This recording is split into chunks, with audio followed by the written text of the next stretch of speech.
अच्छे संग मिलने बड़ी कठिन बात है, ये भाग्य की बात है। जिस जीव का पिछले कई जन्मों के कर्म अच्छे होते हैं उनको सतगुरु, सत्संग और सतनाम प्राप्त होता है। तो सोचना चाहिए कि हमारा कितना ऊंचा भाग है, हमारे कितने अच्छे कर्म होंगे। पिछले जन्मों में हमने कोई बहुत ही नेक कर्म किए होंगे, तब हमें इंसान का चोला मिला है। आप सभी को राधा स्वामी। कहते हैं इंसान जैसा संग करता है उसको वैसा ही रंग मिल जाता है। अगर हमारा संग अच्छा है तो हमारे अंदर सद्गुण आ जाएंगे, और अगर हमारा संग बुरा है तो हमारे अंदर बुराई आ जाएगी। तो जो आज का सत्संग का विषय है उसमें महाराज जी ने बताया कि हमारे जीवन पर संग का क्या प्रभाव पड़ता है और हमें किस तरह के संग में रहना चाहिए। तो कृपया आप सत्संग को पूरा सुने। राधा स्वामी। सत्संग जीव के लिए बहुत ज़रूरी चीज़ है। सत्संग के महत्व को अगर कोई समझ जाए तो समझो कि उसने सब कुछ पा लिया। रामायण में भी कही है, सठ सुधरी सुसंगति पावा, कि अच्छी संगत मिलने से मूर्ख इंसान भी सुधर जाता है। संग और संतों का संग मिल जाए तो बड़े भाग की बात है। जैसे का अच्छी संगति इंसान को अच्छा बना देती है और कुसंगति इंसान को बिगाड़ देती है। एक काम के करने से जंजीरों और बेड़ियों में जकड़ा हुआ जाता है जीव, और एक संग अच्छा करने से ये हाथी की सवारी करता हुआ जाता है मस्ती से। उसके सभी दरवाजे खुले होते हैं। संगति, चंदन का संग करने से ढाक पलाश के पेड़ भी, उनमें भी चंदन की खुशबू हो जाती है। लोहा अगर पारस का संग कर ले वो भी सोना हो जाता है। गंदे नाले गंगा जी में गिरने के बाद भी वो भी गंगा जल ही बन जाते हैं। वो गंदा पानी नहीं रहता, गंगा जल हो जाता है। संतों का संग करने वाले भी संती हो जाने चाहिए, लेकिन होते नहीं। क्यों? अगर लोहे में भेद होगा वो सोना नहीं बन सकता। अगर उसमें खरा लोहा होगा तो सोना बन जाएगा। हमने भी अगर सच्चाई होगी तो हम भी संतों का संग करके सुधर जाएंगे। मूर्ख इंसान भी सुधर जाता है संगति मिलने के कारण, लेकिन संग अच्छा होना चाहिए। जिसका संग अच्छा नहीं है ना, वो इंसान को कभी सुधरने नहीं देता। इसीलिए कही कि बुरी संगति से इंसान अकेला भला। बुरों की संग करके तो वो अपना रंग चढ़ाते जाएंगे तुम में, और उनका जो जैसी उनकी सोच है, जैसा उनका विचार है, वैसा ही आपको भी बना देंगे। अच्छे संग मिलने बड़ी कठिन बात है, ये भाग्य की बात है। जिस जीव का पिछले कई जन्मों के कर्म अच्छे होते हैं उनको सतगुरु, सत्संग और सतनाम प्राप्त होता है। तो सोचना चाहिए कि हमारा कितना ऊंचा भाग है, हमारे कितने अच्छे कर्म होंगे। पिछले जन्मों में हमने कोई बहुत ही नेक कर्म किए होंगे, तब हमें इंसान का चोला मिला है, गुरु मिला, सत्संग मिला, नाम मिला है। लेकिन अब वो पाके हम अगर अच्छा नहीं करेंगे, और हम इस संसार के जो माया के बंधन है ना, माया बड़ी टेढ़ी चीज़ है। वो माया नज़र नहीं आती है, लेकिन जीवों को सबको घेरे हुए रखती है, बांध देती है। बिना रस्से के, बिना जंजीरों के, उनसे भी मजबूत बांध के रखती है, उनको हिले नहीं देती। हम समाज में रहते हैं, परिवार में रहते हैं, परिवार वाले हैं, परिवार हमने बनाया है। परिवार में ही सामाजिकता इंसान सीखता है, लेकिन इसके साथ साथ संतों का संग करके अगर प्रभु की भक्ति करे और नाम की कमाई कर ले तो इंसान का पारिवारिक भी, व्यक्तिगत भी और आध्यात्मिक जीवन भी सभी प्रकार से सुखी हो जाता है। लेकिन होता क्या है कि कुछ दिन तो सत्संग में लगे हुए दिखाई देते हैं, लेकिन बाद में हमारी जो सोई हुई प्रवृत्ति है ना, जो मरी नहीं है, अभी दबी है, कुछ दिन के लिए दबी है, और वो कभी भी उभर सकती है। कैसे उभर सकती है? जैसे कोई एक महात्मा था, वो महात्मा वेद वाणी पढ़ता था, बड़ा ध्यान लगाता था, तप किया। उसने सोचा मैं वेद भी क्यों ना पूरे पढ़ लूँ। लेकिन वो वेदों का भी अध्ययन जब करने लगा तो साथ में क्या होता है कि बिल्ली आ जाती, और वो बिल्ली वहाँ पे बैठ जाती। सुनते सुनते वो बिल्ली भी उसको इतना वो हो गया कि जब भी वो शुरू होती वाणी उनकी, और वो आके बैठ जाती, और महात्मा जब तक वो पाठ करता बैठी रहती। जानवर होते हुए भी उसको ये ज्ञान हो गया था। महात्मा भी उस पर बड़ी मेहर करते थे। वो जब पास में आ गए, लेकिन जब एक दिन वो सारे वेदों का अध्ययन पूरा हो चुका तो उसने भी सोच लिया कि ये बिल्ली भी बड़ी धार्मिक हो गई है, देखो आते आते बाणी सुनती थी और उन बाणियों को सुनते सुनते कितनी टाइम की पाबंद है, जो ही बाणी शुरू होती है और आके बैठ जाती है, ख़त्म होती है, उठ के चली जाती है। तो उसने जब आखिरी दिन आया और उन्होंने यज्ञ किया और यज्ञ करके उस पर आहुति डालने के लिए सारे की सारी सामग्री तैयार वहाँ करके रखी, वो बिल्ली भी उस टाइम पे आके बैठ गई।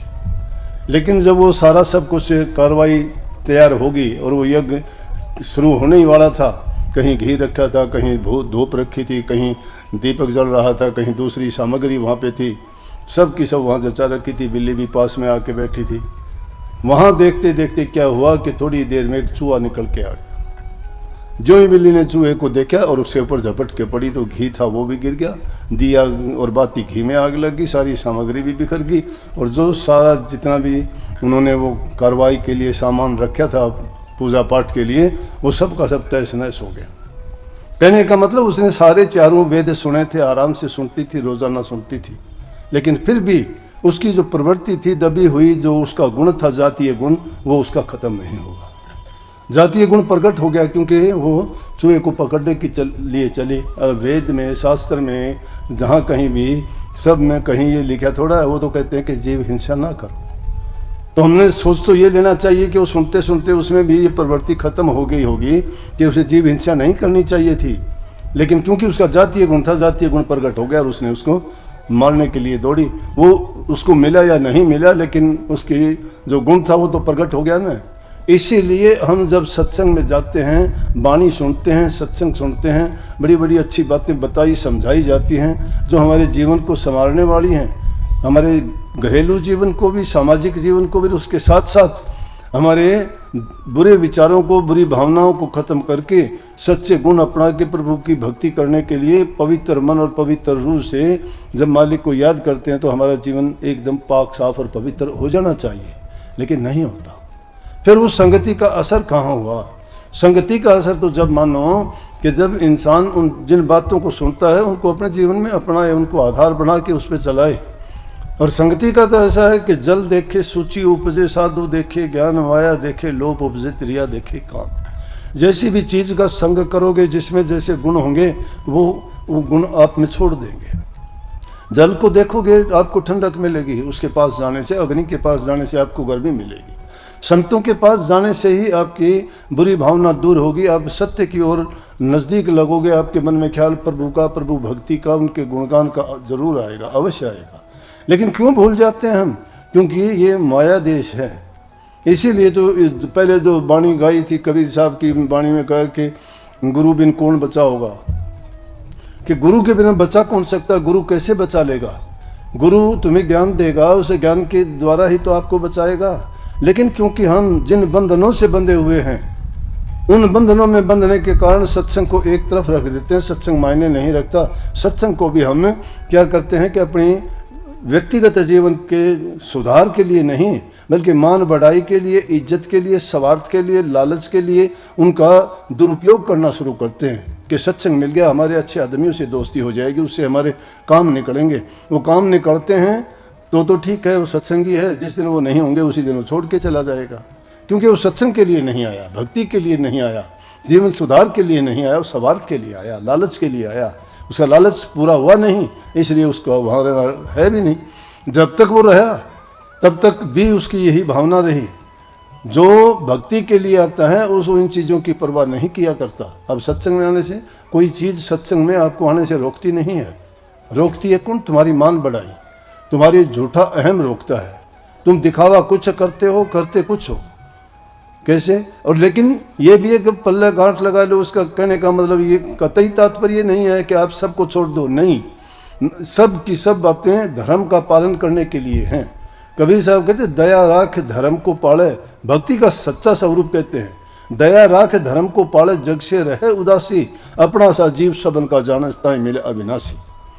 सारी भक्ति का जो निचोड़ था इन दो लाइनों में कर दिया। दया दिल में होनी चाहिए, धर्म का पालन करना चाहिए। अब धर्म का पालन क्या है? आप धर्म सोचते हो कि कोई बुद्ध को मानता है, कोई जैन को मानता है, कोई राधा स्वामी मानता है, कोई धन धन सतगुरु को मानता है, कोई हिंदू धर्म को मानता है, कोई और अनेक धर्म है, कोई जैन धर्म को मानता है। कितने धर्म हैं? उन धर्मों को धर्म ना समझो। धर्म क्या है? इंसान का धर्म है कि जिस जगह पर वो है, उस जगह पर, जिस रूप में, जिस पद पे वो है, जिस संबंध से वो जुड़ा हुआ है, उसमें रहते हुए उन कर्तव्यों को सच्चाई के साथ पूरा करता रहे। अगर बेटा है तो बेटे के रूप में, अगर आप शिष्य हो तो शिष्य के रूप में, गुरु है तो गुरु के रूप में, स्त्री है तो स्त्री के रूप में, बहन भाई पत्नी जो भी हमारे नाते हैं उसी नाते के अनुसार हम सच्चाई के साथ काम करते रहें। अब पुत्र है, पुत्र का धर्म बनता है माता पिता की सेवा करे, बच्चों का लालन पालन करे, उनको अच्छी शिक्षा दे, अपना व्यवसाय करे, उनका रोजी रोटी का प्रबंध करे। ये उसकी जिम्मेवारी, ये उसका धर्म बनता है। ये नहीं है कि एक इंसान ने संतान पैदा कर दी, उसको छोड़ के घर बार छोड़ के, पत्नी को छोड़ दिया, बच्चों को छोड़ दिया, कमाना छोड़ दिया और घर से निकल गया और कहता मैं भक्ति करूँगा, कपड़े रंग लिए या और कोई उसने दूसरा रूप धारण कर लिया, सिर पे बाल रख लिए, दाढ़ी मूछ रख ली, गल में मालाएं डाल ली, तिलक चढ़ा लिए, उनसे कोई भक्ति नहीं हो जाती। धर्म को छोड़ दिया उसने, धर्म नहीं अपनाया है। धर्म की बात जहाँ आई है, धर्म है कि वो घर में रहते हुए, क्यों कही कबीर साहब ने, घर बैठे बनो फकीर मन मार सूरत न लाटो। मन को रोकना है, घर बैठे ही फकीर हो आप, उस धर्म का पालन करो। लेकिन धर्म का पालन, जैसे हम किस लिए कई बार अपने धर्म को त्याग देते हैं, कहते हैं कि हाँ मेरा घर में काम है, मैं उसकी माँ बाप की सेवा करता हूँ, बच्चे छोटे हैं, मैं सत्संग में नहीं आ सकता, बाधा है। लेकिन ये भी ना सोचो कि जो तुम्हारे सत्संग में रुकावट डालता है, तुम्हारे कार्य में रुकावट डालता है, वो तुम्हारे साथ निभाने वाला नहीं है। तुम्हारा साथ तो सत्संग ने, तो शुद्ध विचारों ने, गुरु के ज्ञान ने और तुम्हारी करनी ने निभाना है, और कोई चीज़ आपका साथ नहीं देगी। ये दुनियादारी के साथ जिनको मानते हो, ये साथ छोड़ जाते हैं सारे के सारे। ये सभी स्वार्थ के हैं, चाहे तुम्हें कितने भी प्यारे क्यों ना हो। कहाँ प्यारे हैं, हमने ऐसे देखे हैं काफ़ी दिन, अगर जिसका कोई माँ बाप बूढ़ा बुजुर्ग हो जाता है और काफ़ी दिन वो बीमारी के कारण या लंबी उम्र के कारण खाट से हिल नहीं सकता, कुछ दिन तो देखा देखी सेवा करते हैं, लेकिन फिर जब ज़्यादा हालत ये हो जाती है तो कितने लोग मेरे पास भी आके कहते हैं जी एक काम कर दो मेरा। हाँ बोलो, मेरा कहते इसको इस पार कर दो, क्या उस पार कर दो।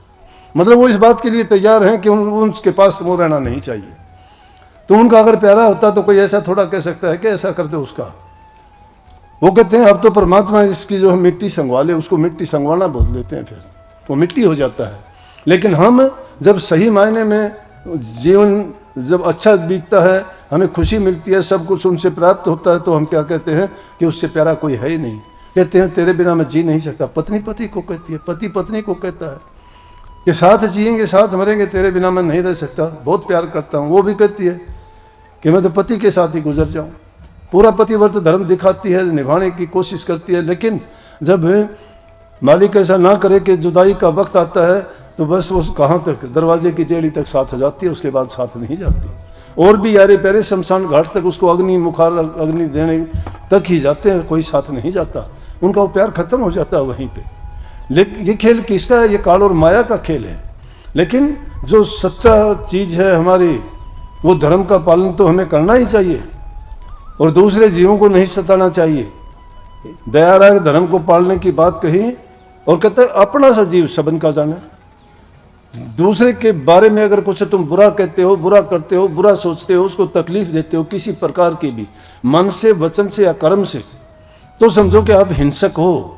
हिंसा सिर्फ यही नहीं होती कि किसी को आप शारीरिक चोट पहुंचाओ, मानसिक चोट, वैचारिक चोट, जबान से कुछ गलत बोलना भी बहुत बुरा है। और अगर उससे कैसे बचना, उससे बचने का उपाय यह है कि जैसा उसके साथ बर्ताव करो, तो किसी से एक बार ये सोच भी लिया करो कि तुम्हारे साथ अगर ऐसा बर्ताव हो तो तुम्हारा क्या हाल होगा। क्या हम उस चीज़ को बर्दाश्त कर पाएंगे? अगर हम बर्दाश्त नहीं कर पाएंगे तो दूसरे के साथ ऐसा व्यवहार हम क्यों करते हैं? हमें ऐसा नहीं करना चाहिए। ये है कि दूसरे को, जीव को किसी प्रकार का दुख ना दे, उसको अपना जैसा ही समझे। अपने जैसा समझने का मतलब, जो पीड़ा तुम नहीं बर्दाश्त कर सकते तो वो कैसे करता होगा। तुम किसी को गंदा मंदा बोलते हो, अगर वो तुम्हें बोल दे तो तुम नहीं कर सकोगे। सत्संग को पूरा सुनने के लिए बहुत बहुत धन्यवाद। हम आशा करते हैं आपने महाराज जी बातों को बड़ा ध्यान से सुना हुआ। कृपया सत्संग की इन बातों को अपने जीवन में अवश्य उतारिए ताकि आपका जीवन सफल हो सके। और अगर आपको सत्संग अच्छा लगा तो कमेंट में राधा स्वामी अवश्य लिखिए। राधा स्वामी।